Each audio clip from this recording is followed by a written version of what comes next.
Bonjour, je suis Johan. Et moi, Lucia, Nous représentons la marque Caran Paris. et nous sommes créateurs de Africrea. Je suis italienne, je viens d'un petit village qui s'appelle la Basilicata et je suis la styliste de Caran. Et avant d'arriver à Paris, je travaillais pour une marque italienne très note, c'est Elena Miro. J'ai travaillé comme costumière aussi pour une série TV italienne. Et après, j'arrive à Paris, je connais Johan et on s'est mis à travailler ensemble Et on a fait plein de belles choses. Voilà. J'ai un parcours un petit peu atypique parce que pendant des années, j'ai travaillé dans l'univers de l'informatique.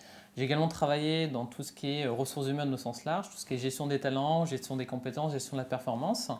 Et au-delà de ça, j'ai toujours eu un aspect créatif. J'ai voulu apporter des nouveautés, des nouvelles tendances. Et donc du coup, cette créativité, j'ai voulu l'exprimer en fait d'une façon très simple.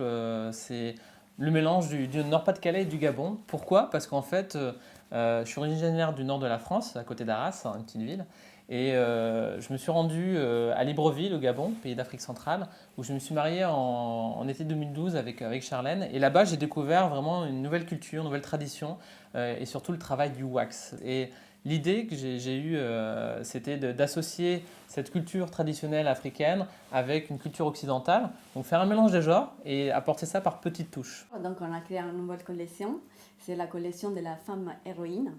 En fait, parce qu'on a pensé à une femme qui travaille, c'est le temps moderne, et donc avec des chemises d'hommes, et des jupes, des robes. Mais quand même, c'est toujours classe, c'est toujours une femme. C'est une femme très forte. Avec la petite inspiration Kerry Washington. Oui, la fameuse série Scandale.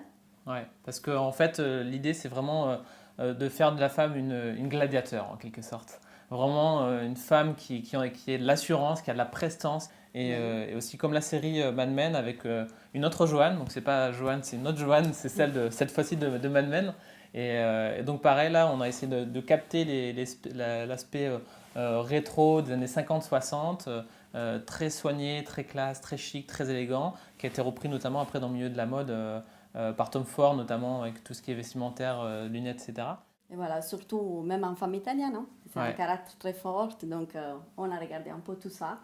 Et on a Et on a voulu retranscrire, ouais, comme tu dis, l'aspect afropéen des choses. Donc mélange du Gabon, du Nord-Pas-de-Calais, mélange de l'Italie, donc toute la culture, la tradition vestimentaire italienne, les costumes italiens, la mode italienne. Donc cette association d'idées, c'est un super mélange, je pense, ensemble. Et c'est ce qu'on essaye de dégager avec la femme Caran. On souhaite aussi remercier Africrea pour le fait de raconter une histoire commune. Parce qu'aujourd'hui, Caran, non seulement vous pouvez retrouver sur le site internet Africrea, parce qu'on a un espace de vente. Et ça, c'est vraiment un bienfait, un atout pour les consommateurs, parce que dans un seul et même lieu, ils peuvent retrouver tous les créateurs. Donc Caran, ça, je trouve ça formidable. Et aussi, merci à Africrea parce qu'elle permet de faire des grands salons, donc avec une petite marque, on ne pouvait pas la faire. Donc ça, c'est très bien et on peut même regarder un peu plus loin. Donc merci Africrea. Merci Africrea.